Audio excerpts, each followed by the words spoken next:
So,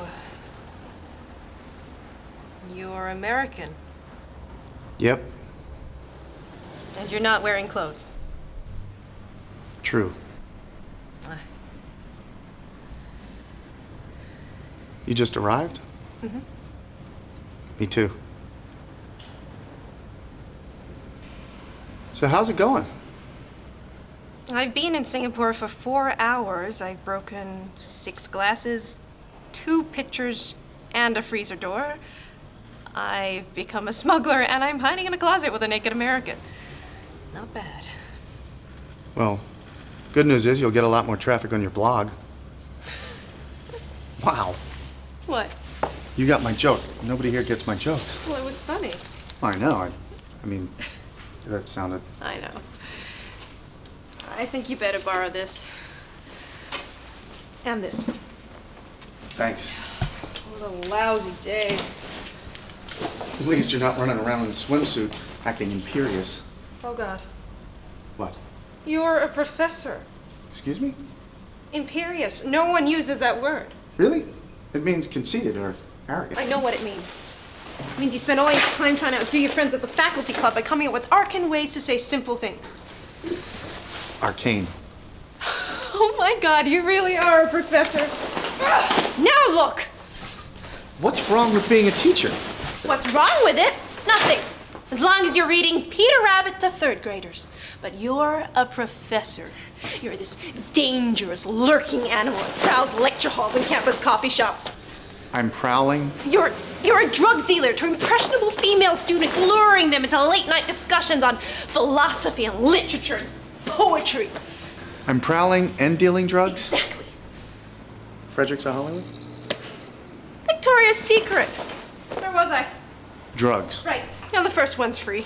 That clever connection between 18th century painting and 20th century politics during your lecture on neoclassicism. But then, when they drop by your office to chat, you pounce on them with Aristotle and Voltaire, pushing in the knife by quoting from memory and making clever jokes. Oh, did I say polemic? I meant pandemic. That doesn't even make sense! And then, when this innocent young creature, this child, is at her most vulnerable, you pull out your academic weapon of choice. My dissertation? Poetry! So shall I compare thee to a summer's day and in the room women come and go speaking of Michelangelo? Since when is T.S. Eliot a weapon? It's heroin! Heroin! Keep your voice down.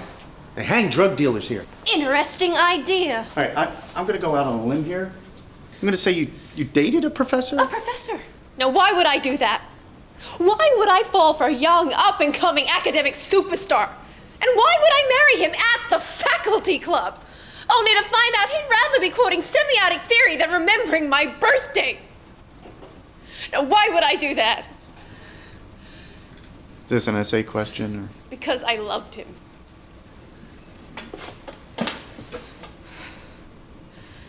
I loved him.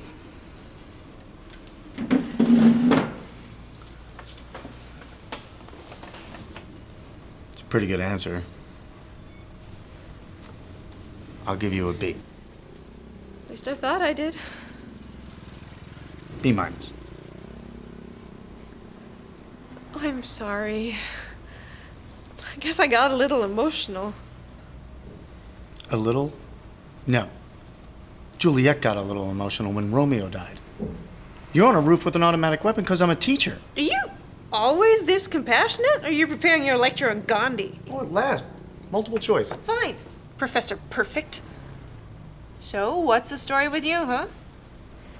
It's the middle of the semester. What are you doing in a bar in Singapore?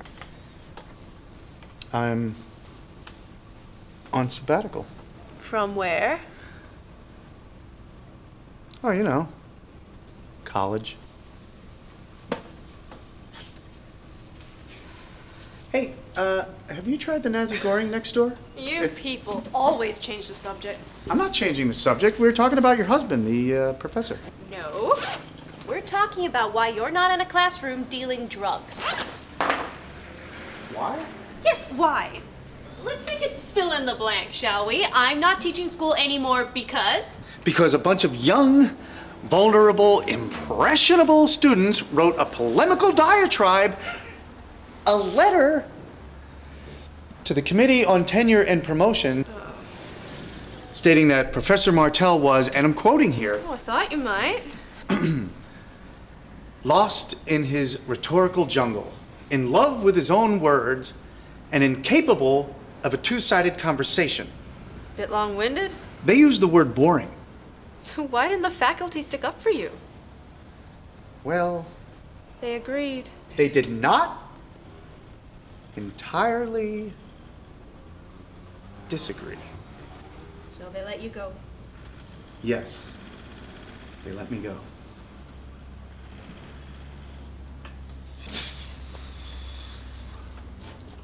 After that, the only place that would touch me was at Serangoon Polytechnical Institute. In Singapore. I'll raise your grade to an A. Extra credit for finding the teacher's soft underbelly. So, is that nasi goreng really spicy?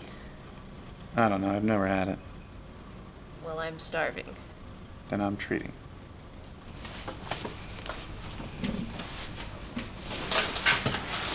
An aimless smile that hovers in the air and Should have done that years ago. Fall in, Professor.